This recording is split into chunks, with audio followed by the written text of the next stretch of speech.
Buenas tardes, mi nombre es Estefanía Torres y les voy a hablar sobre los cultivos cuantitativos. Bueno, entonces, ¿qué son los cultivos cuantitativos? Los cultivos cuantitativos son aquellos en los que queremos indicar el número de unidades formadoras de colonia de una cantidad de sustancia, realizando un recuento concreto. Estos cultivos son necesarios para el aislamiento, la reproducción y la identificación de los microorganismos. Y ellos contienen sustancias nutritivas y pH según sea el caso para su adecuado crecimiento. La técnica utilizada para la recolección de muestra que se va a analizar varía dependiendo del tipo de la misma y su localización. La selección del medio de cultivo utilizado se basa en el conocimiento del diagnóstico presuntivo del paciente, el sitio de recolección de la muestra y en la fisiología de las bacterias que podrían estar causando la infección. Estos medios cuantitativos nos permiten hallar la densidad o carga bacteriana. La valoración microbiológica de los cultivos cuantitativos se inicia con la evaluación de la tinción de Gram, que nos va a permitir saber en qué medio vamos a sembrar el microorganismo. Y tras la incubación se procede a la valoración de los aislamientos en los medios de cultivo. Unidades formadoras de colonia. Las unidades formadoras de colonia es una medida que se emplea para la cuantificación de microorganismos, es decir, para contabilizar el número de bacterias viables en una muestra líquida o sólida. La viabilidad se define como la habilidad de multiplicarse por fisión binaria en condiciones controladas. Entonces, UFC es el número mínimo de células separables sobre la superficie o dentro de un medio de agar que da lugar al desarrollo de una colonia visible del orden de decenas de millones de células descendientes. Las UFC pueden ser pares, cadenas o racimos, así como células individuales. Existen varios tipos de muestras a las cuales podemos realizarle cultivo cuantitativo y nos ayudará a indicar una infección bacteriana. Algunas de estas muestras son biopsias, muestras respiratorias, puntas de catéter, urocultivo, entre otros. Cultivo cuantitativo de tejidos. Las infecciones de piel y tejidos blandos están producidas por una amplia variedad de microorganismos que forman parte de la microbiota de la piel y de las mucosas, o que proceden del medio ambiente. Estas infecciones pueden ser agudas o crónicas. Las infecciones agudas se producen por un daño externo sobre la piel intacta. Los microorganismos penetran a través de soluciones de continuidad en la piel o las mucosas, secundariamente a la aparición de una herida, de una quemadura o de una mordedura, que serían de origen exógeno. También pueden aparecer como complicación de una cirugía, que sería de origen endógeno, o se produce desde un foco de infección distante a través de la sangre, que sería una diseminación hematógena. Las infecciones crónicas están favorecidas por determinados factores del huésped, como el déficit de perfusión, la presión mantenida de la piel sobre prominencias óseas o enfermedades metabólicas como la diabetes. Por ejemplo, el caso de las úlceras vasculares y las úlceras por presión o de la infección del pie diabético. Estas infecciones suelen ser polimicrobianas con participación de aerobios y anaerobios. Tradicionalmente se consideran patógenos a los Streptococcus betemolíticos, Staphylococcus aureus, Enterococcus, Bacillus anthracis, Pseudomonas aeruginosa y otros bacilos gram negativos tipo Enterobacteria, tanto en las heridas agudas como en las crónicas. Se consideran contaminantes dipteroides, Staphylococcus coagulasa negativa, Neisseria, Streptococcus alfa hemolíticos y no hemolíticos. El reporte del cultivo cuantitativo de tejidos debe ser en unidades formadoras de colonia por gramo de tejido. Para esto, en el momento de recibir la muestra, vamos a utilizar una balanza analítica para pesar el tejido que previamente fue macerado en el caldo BHI. Se realiza el recuento de colonias que crecen en los medios selectivos, teniendo en cuenta la dilución realizada y los gramos que el peso de tejido para realizar el reporte correspondiente. Entonces el proceso que se va a realizar es pesar el envase que contiene la muestra en una balanza de precisión, pesar el envase sin la muestra y se le resta esta cantidad al envase que pesamos junto con la muestra para sacar el peso del tejido. Sacar la muestra e introducirla en 5 mililitros de suero salino estéril. Posteriormente, homogenizamos la muestra durante 30 a 60 segundos. Se inocula 0,1 mililitros del homogenizado en los medios de cultivo. La extensión se realiza con una asa calibrada de 10 microlitros. Se van a realizar 3 diluciones seriadas del homogenizado, 0,5 mililitros en 4,5 mililitros de suero salino estéril. Así vamos a obtener 3 diluciones. Con una pipeta estéril se van a sembrar cada una de las diluciones en medios de agar chocolate de agar maconque. El recuento se va a realizar donde se aíslen entre 30 a 300 unidades formadoras de colonia de al menos un único morfotipo. El cálculo se va a realizar número de unidades formadoras de colonia por 5, que es la dilución original, por la dilución del inoculado, y lo vamos a dividir por el peso de la biopsia. Y así vamos a tener el recuento de unidades formadoras de colonia por gramo de tejido.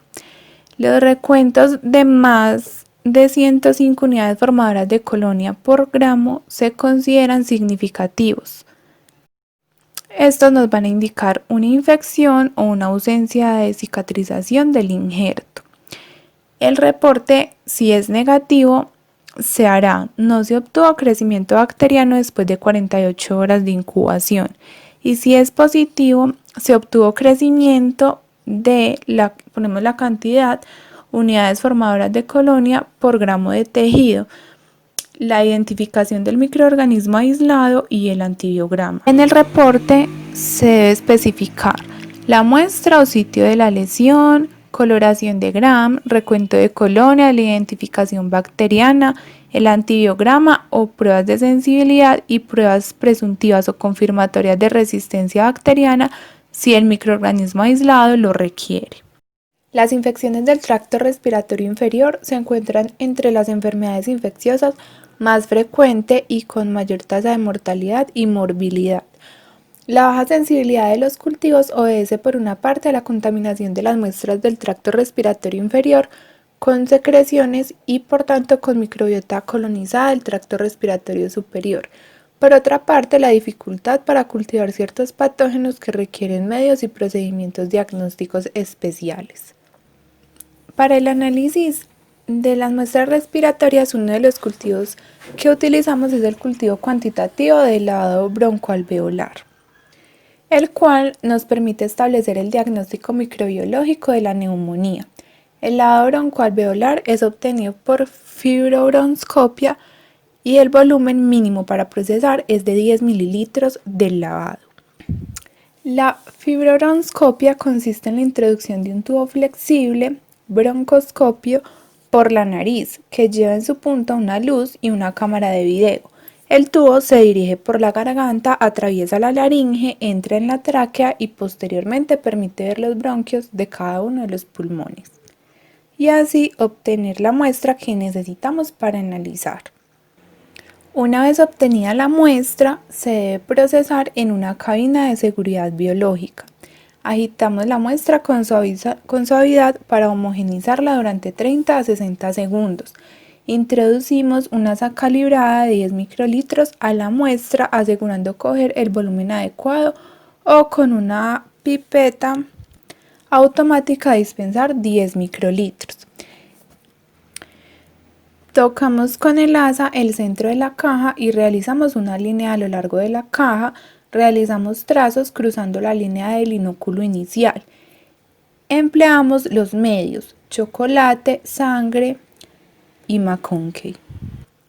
Entre los microorganismos más comunes podemos encontrar Streptococcus pneumoniae, Haemophilus influenza, Legionella, Mycoplasma pneumoniae, Chlamydophila pneumoniae y otras clamidias, Moraxella catarrhalis, Enterobacteria, Pseudomonas y otros gram negativos no fermentadores. Las infecciones bacterianas del tracto respiratorio se encuentran entre los cuadros infecciosos más frecuentes y con importantes limitaciones en sus resultados. Algunos factores que hacen los pasos previos a la infección del tracto respiratorio inferior son el cambio cualitativo de la microbiota normal de la orofaringe, especies más invasivas o resistentes, y cuantitativo incremento de las bacterias colonizadoras, o una combinación de ambos.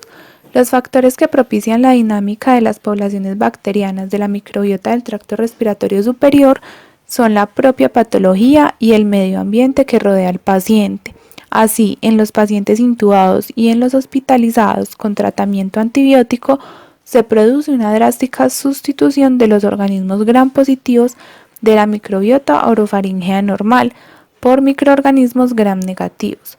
Los cambios en la microbiota orofaringea conducen a la selección de diferentes microorganismos. Como ocurre en los pacientes con enfermedades subyacentes, inmunodepresión, diabetes mellitus, alcoholismo, enfermedad pulmonar obstructiva crónica, fibrosis quística, durante el tratamiento con antibiótico de amplio espectro y en pacientes con exposición a otros pacientes colonizados con microorganismos multiresistentes a los antibióticos. Algunos de los diferentes síndromes clínicos que se incluyen dentro de la infección del tracto respiratorio inferior son bronquitis, que es un proceso inflamatorio y de hiperreactividad del epitelio ciliado del árbol bronquial. Se clasifica por la duración de los síntomas en aguda y crónica, episodios de 3 meses de duración durante 2 años consecutivos. Otra es la neumonía aguda, que es una inflamación y consolidación del parénquima pulmonar causada por una amplia gama de agentes. Es la infección del tracto respiratorio inferior en la que el diagnóstico microbiológico alcanza el mayor rendimiento. Otra es la neumonía adquirida en la comunidad. Es una entidad clínica muy frecuente en nuestro país que conlleva una morbilidad del 35% de hospitalización y una mortalidad de entre el 5 y 30%. La neumonía nosocomial es la segunda causa de infección hospitalaria. Se presenta después de las 48 horas de hospitalización con una incidencia del 10 al 20%. El transporte de muestras respiratorias debe realizarse a temperatura ambiente y de forma inmediata. En los casos en que no sea posible, las muestras deben conservarse entre 2 y 8 grados centígrados durante 2 horas y entre menos 60 y menos 80 grados centígrados para periodos superiores a 24 horas. Interpretación y reporte de los resultados. Contamos el número total de colonias, multiplicamos el número obtenido por el factor de dilución empleado y cada morfotipo de colonias diferente se cuenta de forma individual. El reporte se da en unidades formadoras de colonia por mililitro. Los recuentos de 10.000 o más unidades formadoras de colonia por mililitro de microorganismos potencialmente patógenos se consideran indicadores de neumonía bacteriana. Recuentos inferiores a 10.000 unidades formadoras de colonia por mililitro suelen corresponder a contaminación orofaríngea. Recuentos superiores o inferiores pero de microorganismos no potencialmente patógenos se pueden informar como microbiota respiratoria habitual sin comunicar el número de unidades formadoras de colonia por mililitro. El reporte final. Se obtuvo crecimiento de número de unidades formadoras de colonia por mililitro de el microorganismo y el antibiograma. Cultivo cuantitativo de punta de catéter. La utilización de catéteres intravasculares con fines diagnósticos o terapéuticos es cada vez más frecuente, especialmente en pacientes en situación crítica o con patologías agudas o crónicas graves. Esta muestra debe llevarse al laboratorio lo más rápido posible una vez tomada y en un recipiente estéril.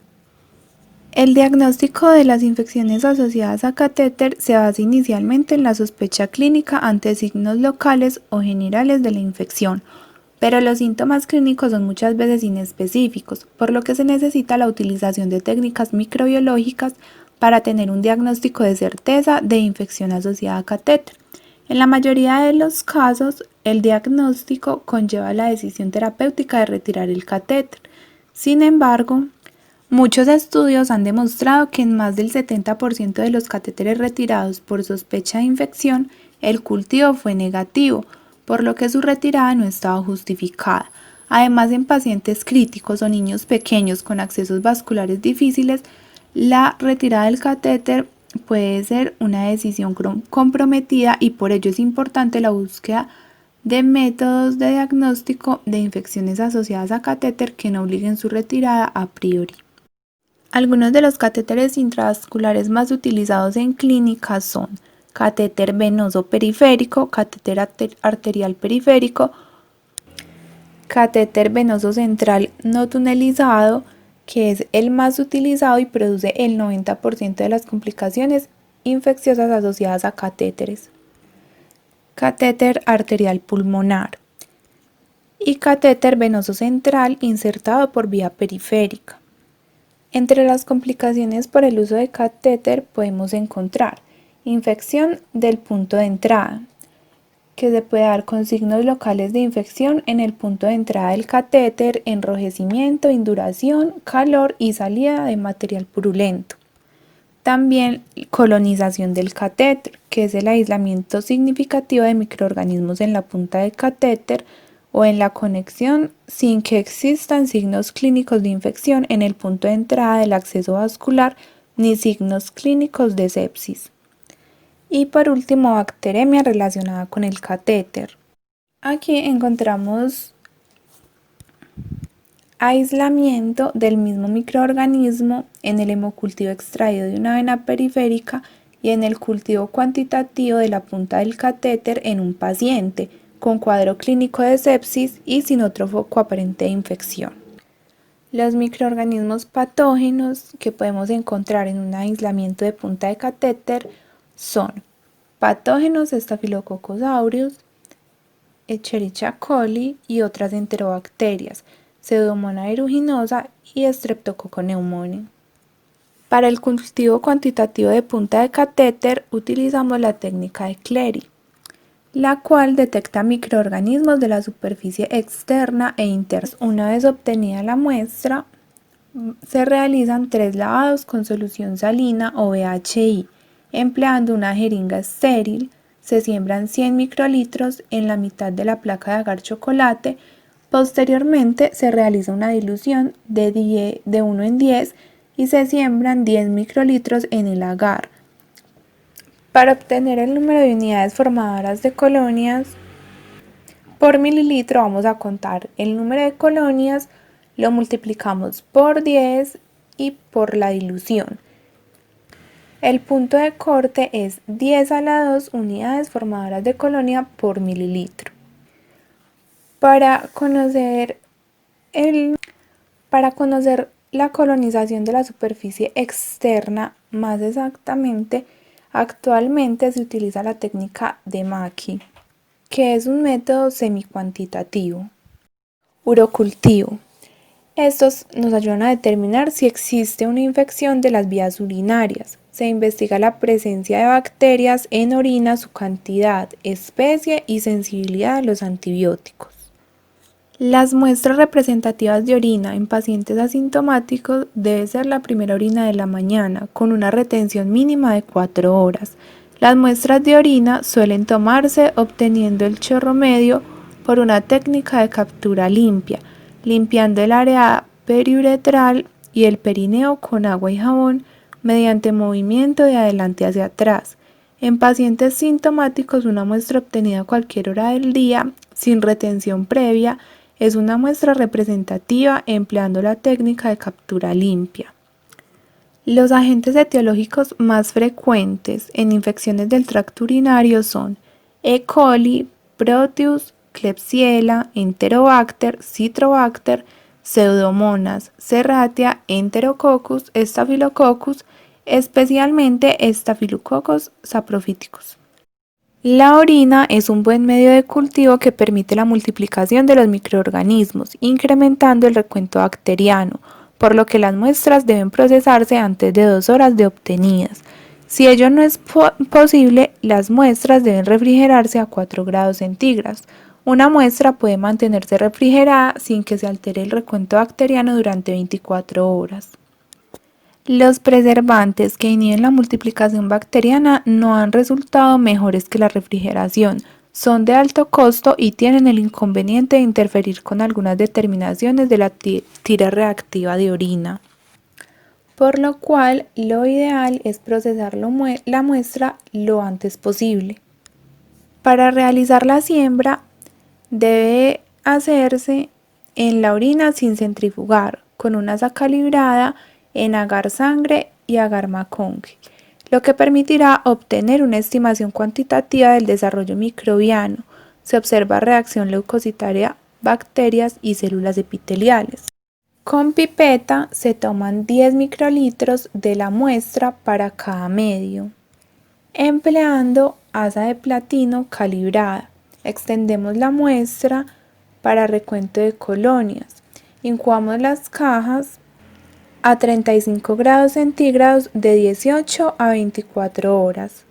Si el cultivo es positivo para bacilos gram negativos, se realiza prueba de oxidasa a los bacilos gram negativos no fermentadores. Si el cultivo es positivo para cocos, realizamos la prueba de la catalasa. Para obtener el recuento de colonias, lo que vamos a hacer es multiplicar el número de colonias por placa por el factor de dilución por mililitro de la muestra sembrada. Si obtenemos un valor menor o igual a 10.000 unidades formadoras de colonia por mililitro, lo vamos a tomar como no significativo o una probable contaminación. Si el valor es menor o igual a 10.000 unidades formadoras de colonia por mililitro, se valora si la toma de muestra se ha realizado por punción suprapúbica. Si obtenemos un valor mayor o igual a 100.000 unidades formadoras de colonia por mililitro, es significativo, nos puede estar indicando una probable infección. El urocultivo como utilidad clínica nos ayuda a evaluar la bacteriuria significativa, lo que se refiere a la cantidad de bacterias que hay que encontrar en una orina para considerar que está infectada.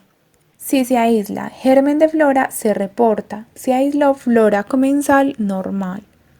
Si es una sola clase de colonias y si son varios tipos de colonias, se obtuvo crecimiento de flora mixta sin predominio. Algunas causas de error en los urocultivos es cuando son procesadas 2 horas después de su recolección sin haberse refrigerado durante este tiempo, lo que puede provocar una replicación bacteriana. Las muestras recibidas con más de 2 horas de recolección sin evidencia de refrigeración es necesario repetirlas. Para el reporte de urocultivo, si es positivo, se obtuvo crecimiento de unidades formadoras de colonia por mililitro de el nombre del microorganismo aislado y el antibiograma. Si es negativo, no se obtuvo crecimiento bacteriano después de 48 horas de incubación. Muchas gracias por su atención.